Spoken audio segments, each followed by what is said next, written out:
When my daughter told me I wasn't welcome for Christmas, I smiled, got in my car, and drove home. 2 days later, I had 42 missed calls. What she didn't know was that I'd been hiding a secret that would change everything forever. Let me tell you this story, because it runs much deeper than you might think.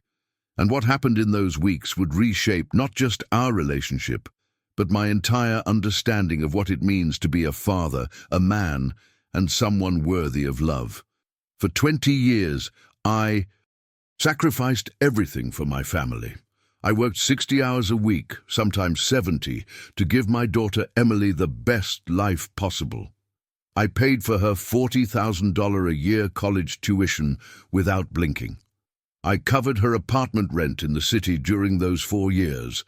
I paid for her study abroad semester in Barcelona. Every expense, every dream, every whim, I made it happen. It was a Friday in December when Emily called. The moment I saw her name on my screen, I felt something in my chest, an intuition perhaps. Her voice sounded different when I answered, cold, distant, like she was reading from a script she'd rehearsed. "Dad, I need to talk to you about Christmas." My heart started racing. For 25 years, we'd never spent a Christmas apart. It was our most sacred tradition. Ever since she was 3 years old, we'd had this ritual. We'd wake up early, make hot chocolate together, open presents by the fireplace.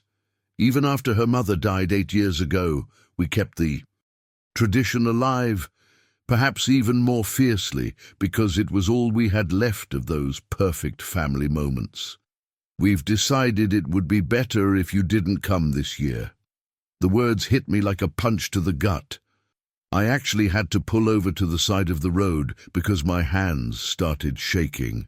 "What do you mean, sweetheart?" I asked, trying to keep my voice steady, trying not to sound like the world was collapsing around me.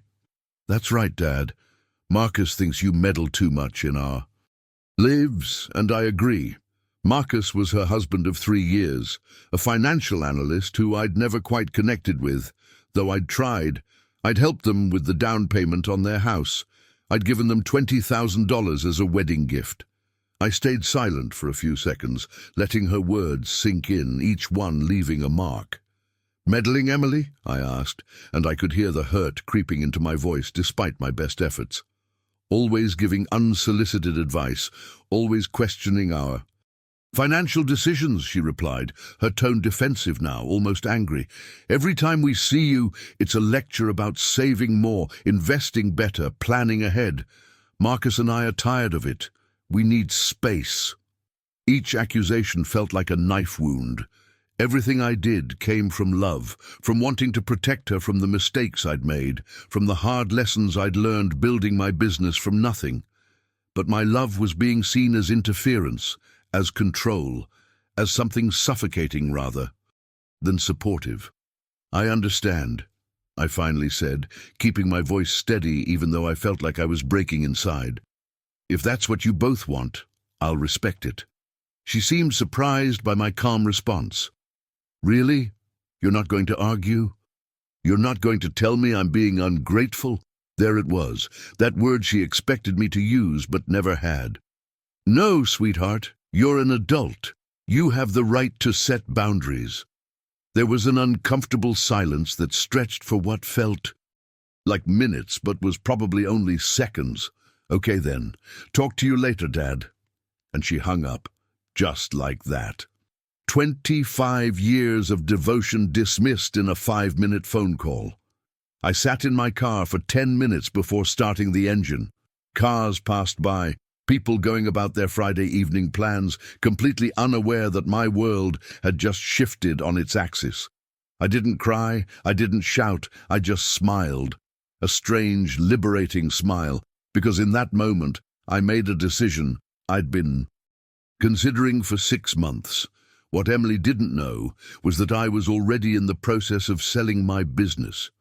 What she didn't know was that her rejection, painful as it was, had just made my decision infinitely easier.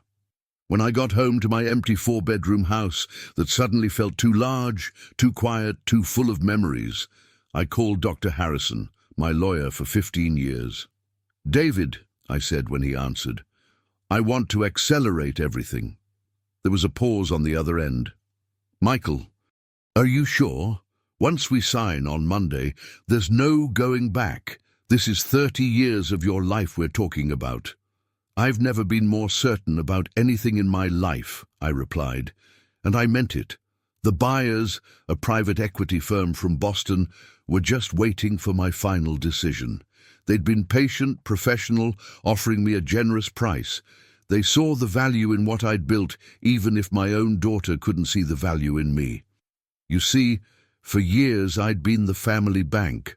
When Emily needed money for college, I paid without hesitation. Trip to Europe with her friends after graduation, I financed it, $3,500. Car broke down during her junior year, I bought her a new Honda Civic, $19,000. Wedding to Marcus, I paid for a $150,000 celebration at the Peninsula Hotel because she wanted everything perfect. I'd always been the provider, the solver of problems, the safety net that caught every fall. But now I was being rejected, cast aside like a worn-out coat that no longer fit the aesthetic of her new life. Saturday and Sunday passed in strange calmness. I did my routine with an almost meditative quality. Gym at 6 in the morning, where I ran 5 miles on the treadmill and thought about nothing but my breathing. Lunch at the diner on 5th Street, where I'd been eating for 20 years. Reading in the afternoon, books I'd been meaning to get to, classics I'd never had time for when I was building the business. I didn't call Emily, didn't send a text, didn't check her social media to see what she was doing. I kept my word about giving her space, but inside I was mentally finalizing all the details of my radical change, my escape plan, my rebirth. On Monday morning at 9 o'clock sharp, I walked into Dr. Harrison's office downtown. The conference room had floor-to-ceiling windows overlooking the city, the same city where I'd built everything from scratch. I signed the papers with a steady hand, 32 pages of legal documents that transferred ownership of my company, Michael's Construction Solutions, to people I'd never work with again. I sold my company for $8 million. 30 years of work, of sacrifice, of missing Emily's school plays and soccer games, of working weekends and holidays, all transformed into a number in an account. But it wasn't about money, it was about freedom. At 60 years old, I was starting my life over, and that thought terrified and exhilarated me in equal measure. For the first time in 30 years, I was free, truly free, without employees depending on me, without urgent decisions keeping me up at night, without constant pressure to bid on the next project, to beat the competition, to prove I was still relevant. I sat in my armchair when I got home and remained in silence for an hour, just breathing, just being. It was liberating in a way I hadn't experienced since I was a young man, before responsibilities, before fatherhood, before I became someone defined entirely by what I could provide for others. Now came the most important part, discovering who I really was beneath all those layers of obligation. On Tuesday, I woke up with mental clarity I hadn't felt in years. The morning light came through my bedroom window differently somehow, softer, more hopeful. I did something unthinkable. I went online and bought a ticket to Ireland for the following month, January 15th. One way. 15 years ago, I promised my wife Catherine we'd visit the land of our ancestors, that we'd walk the same streets her grandmother had walked before immigrating to America in 1947. I'd see the cliffs of Moher that she dreamed of visiting, that she'd shown me pictures of countless times, making me promise we'd go someday. Someday never came for her. She died of breast cancer 8 years ago, and I'd been so consumed with work and raising Emily alone that I'd never made that trip. But I would make it now, for her, for me, for the life we should have lived. I also made another decision that defined who I really was beneath the businessman exterior. I called 3 charitable organizations that afternoon. St. Joseph's Senior Home, where my mother had spent her final years. Children's Cancer Foundation, because watching kids fight that disease while caring for Catherine had broken something in me that needed mending. City Hospital, where the staff had treated my wife with such dignity and compassion. To each, I would donate $1 million, $3 million total. It was about values, about leaving a mark that mattered more than buildings and contracts. It was about being the kind of man my wife had believed I was, even when I'd been too busy to show it. On Wednesday, I started organizing my move with a sense of purpose I hadn't felt in years. I contacted a real estate agent and put the house up for sale. The same house where Emily had grown up, where Catherine and I had brought her home from the hospital, where we'd celebrated birthdays and holidays and ordinary Tuesday dinners. I separated furniture to donate and sell. The leather couch that cost $4,000, the dining room table that sat 12 people for dinner parties we never hosted, the expensive artwork that was supposed to make me look sophisticated. The luxury car, a Mercedes S-Class that I'd bought to prove something to myself, would also be sold. I wanted to start simple in Ireland, just with the essentials, with things that had meaning rather than price tags. I wanted to be just Michael, not Michael the successful businessman, not Michael the provider, not Michael the father who wasn't good enough. Just Michael, whoever that turned out to be. The hardest part was going through the photos. I found them in boxes in the attic. Years and years of memories carefully preserved by Catherine. 25 years of memories with Emily. First day of kindergarten, her tiny hand gripping her Barbie. Lunchbox. Elementary school graduations, where she'd been so proud of her certificates. Middle school awkwardness that made me ache with protective love. High school prom, where she'd looked so grown up in that blue dress. College graduation, where she'd thanked me in her speech, making me cry in front of hundreds of people. Wedding day, where I'd walked her down the aisle and whispered, "Your mother would be so proud." I saw a proud father in those photos, but also a man who'd lost himself along the way, who'd become so focused on providing that he'd forgotten to just be present. I separated the special ones to take with me, maybe 50 photos that captured real moments rather than posed smiles, and organized the rest to leave for Emily in a box marked, "For you whenever you're ready." On Thursday, I did something I hadn't done in years. I walked through the city without hurry, without purpose, without checking my phone every 5 minutes. I visited places from my childhood, streets that had changed but still held echoes of who I used to be. The elementary school, where I'd learned to read, now renovated but still recognizable. The park where my father had taught me to throw a baseball, now with modern playground equipment, but the same oak trees. I talked with people in the park, strangers who had no idea who I was, no expectations of me. An elderly woman feeding pigeons who told me about her late husband. A young mother, struggling with a stroller, who smiled gratefully when I held the gate open. I had lunch at a small cafe where nobody knew me as the businessman, where I was just another customer ordering a sandwich and coffee. For the first time in decades, I was just Michael, and I knew that was what I wanted, what I'd been missing, what Emily's rejection had accidentally given me permission to find. Friday arrived, a full week since Emily's call. A full week of this strange new existence where I wasn't constantly available, constantly solving problems, constantly being useful. I still hadn't spoken to her.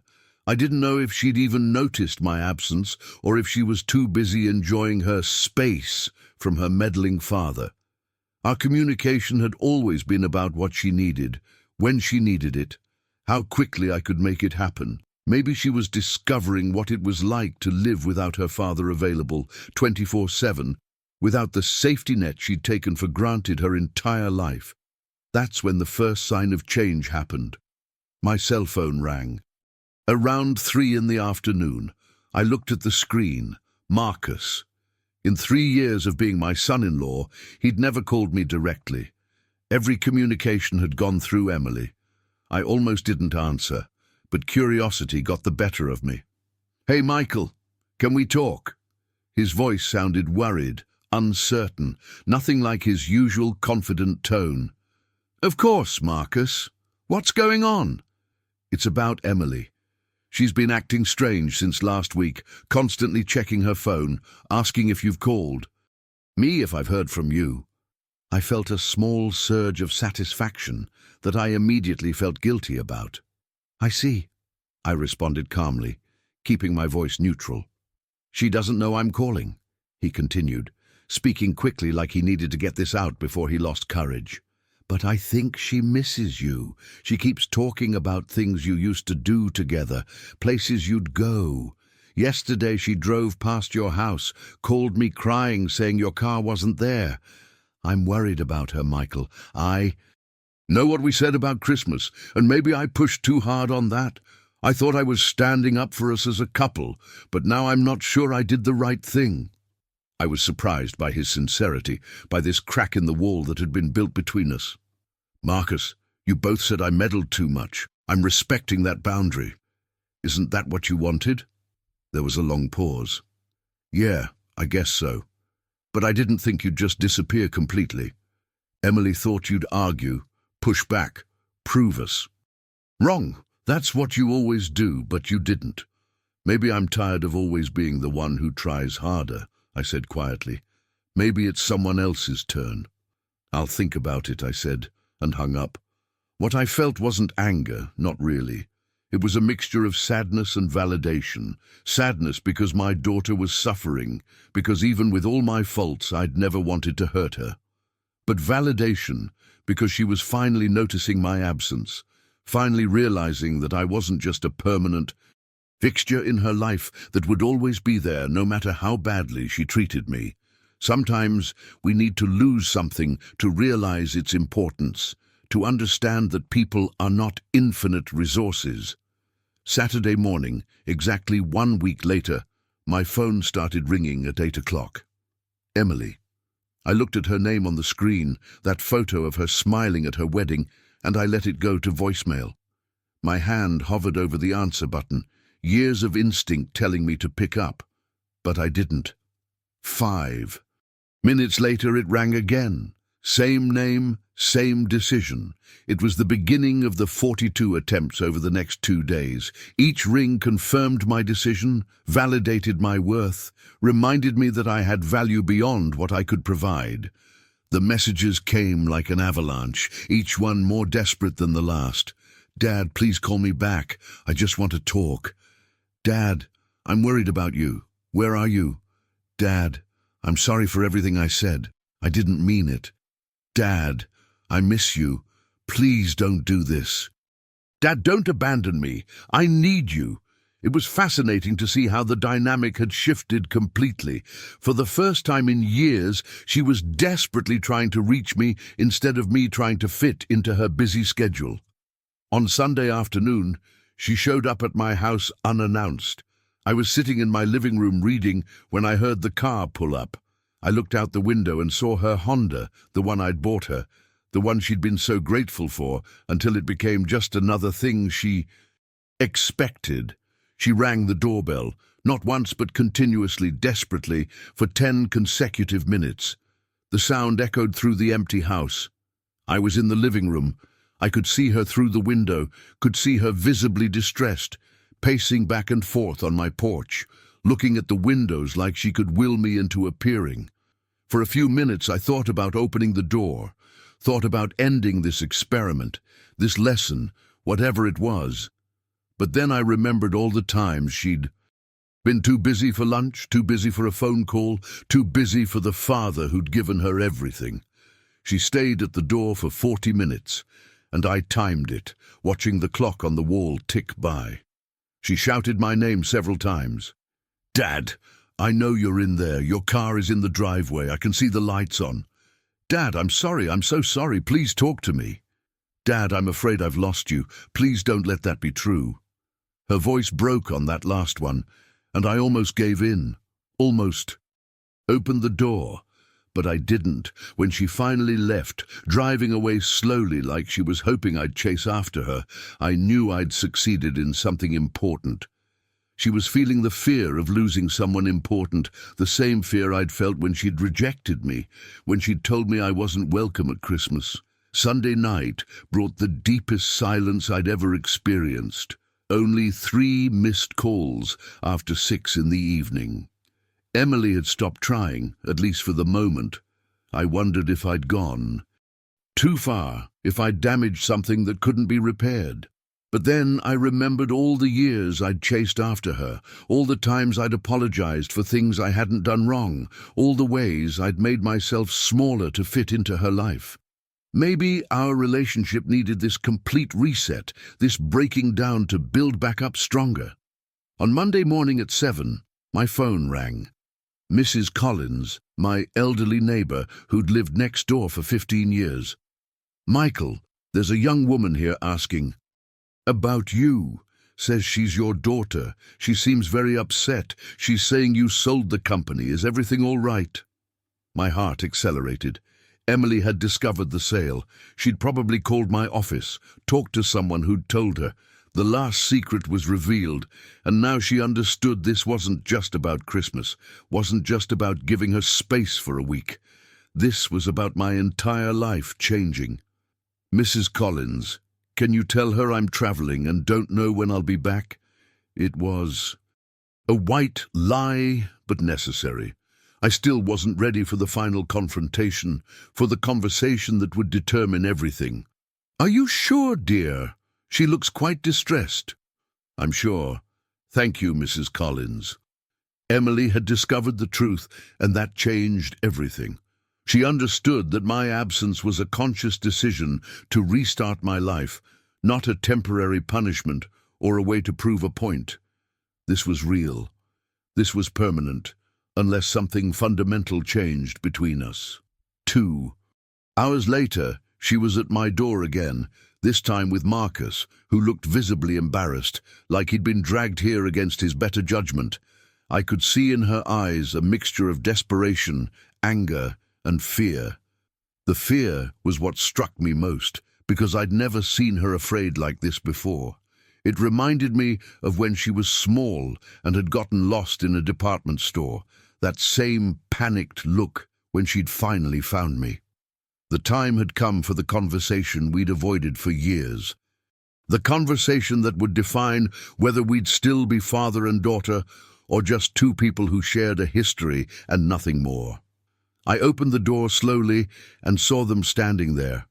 Marcus, with his hands in his pockets, looking at his shoes.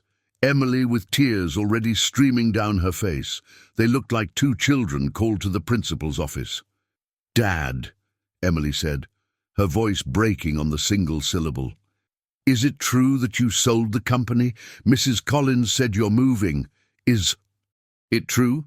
Please tell me it's not true." "It's true," I responded calmly, though my heart was racing. "I signed the papers a week ago.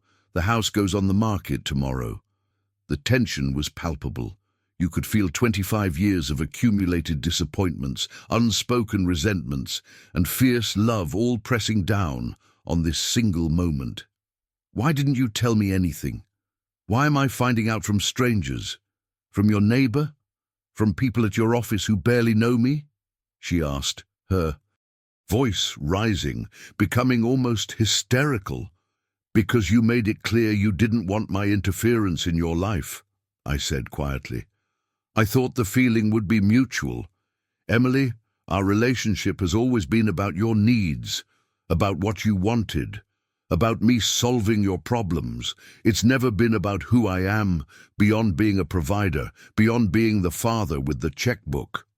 Marcus remained silent, uncomfortable with our conversation, shifting his weight from foot to foot. I almost felt sorry for him.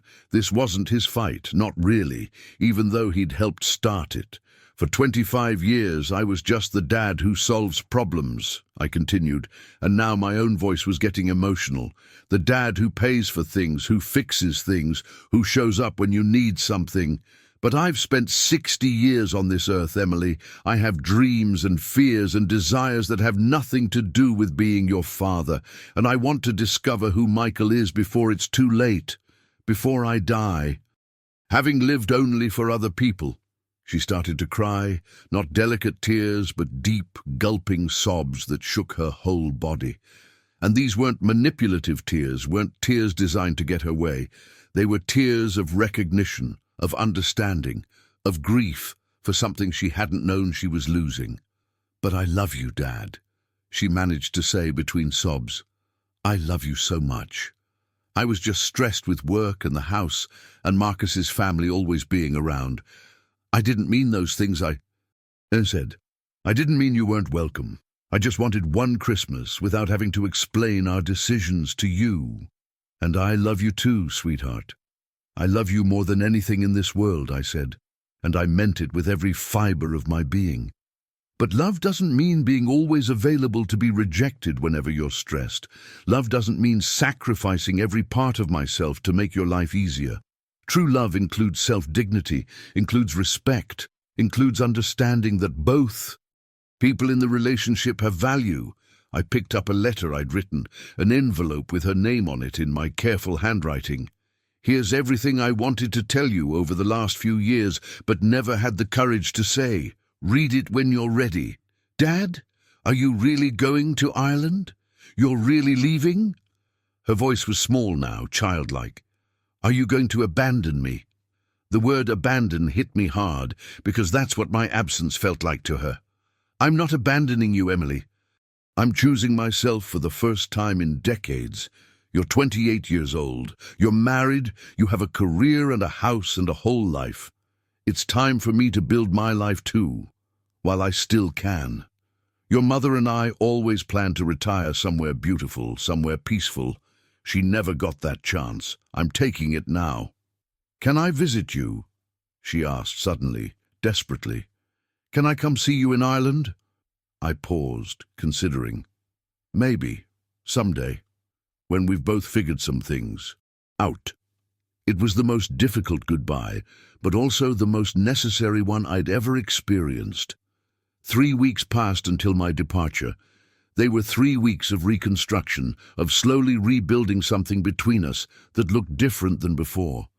Emily reached out every day, but I didn't always respond immediately. Sometimes I let hours pass, sometimes a full day. I was teaching her, teaching myself, that availability couldn't be taken for granted. But this time, it was different when we did talk. She asked questions about me, about my dreams for Ireland, about my fears of starting over at 60. She asked about her mother, about our early years together, about who I was before I became her father. She asked about my childhood, my parents, stories I'd never thought to tell because she'd never seemed interested. We met for coffee 3 times in those weeks. Neutral territory, a cafe downtown where neither of us had history. We talked like 2 people getting to know each other, rather than father and daughter with all that weight of history. She told me about her job stress, about feeling inadequate, about worrying she wasn't good enough.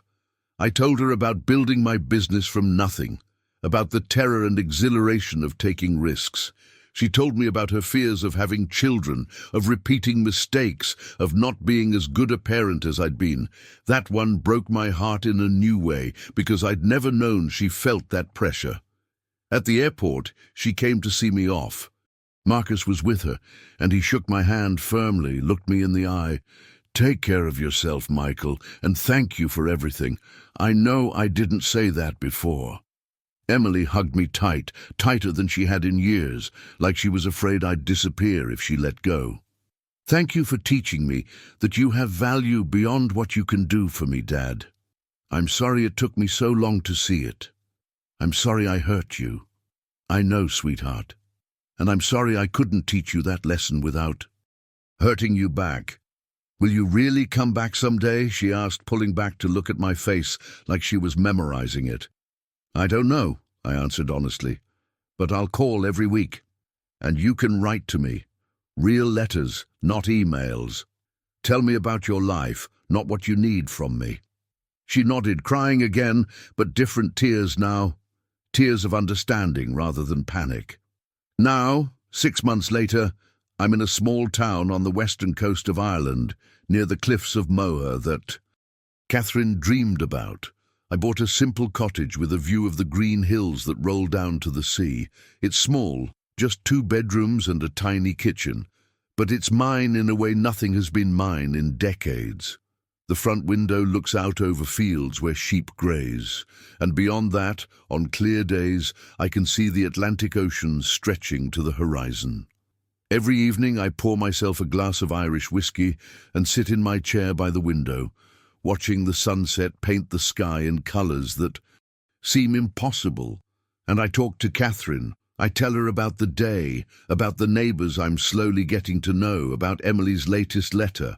I tell her I'm sorry it took me so long to get here, sorry she never got to see this place she dreamed about. But I think she'd understand why I'm here now, why I needed to lose everything to find myself. Emily writes me long letters every week, real handwritten letters in envelopes with Irish stamps that the postman delivers with a smile.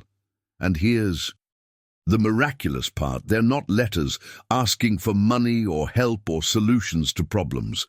They're letters from a daughter who's getting to know her father as a person, as a human being with his own story. She tells me about her work, about a promotion she earned through her own effort. She tells me about her insecurities, about seeing a therapist to work through some things, about her mother's death that she never processed. She tells me about her plans to maybe start a family, but on her own timeline, not because of pressure.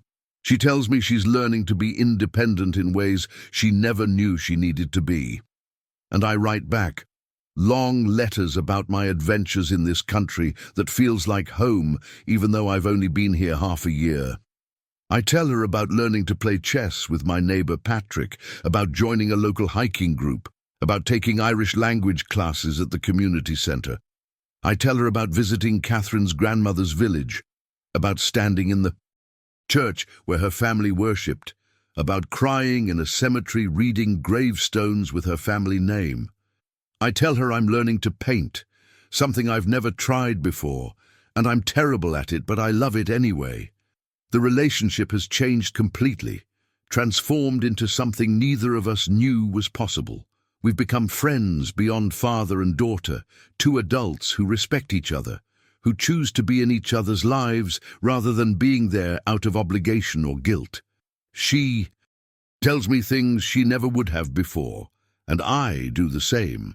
And the most interesting thing, she's become more independent, more confident. Like my constant availability had been a crutch she didn't know she was leaning on.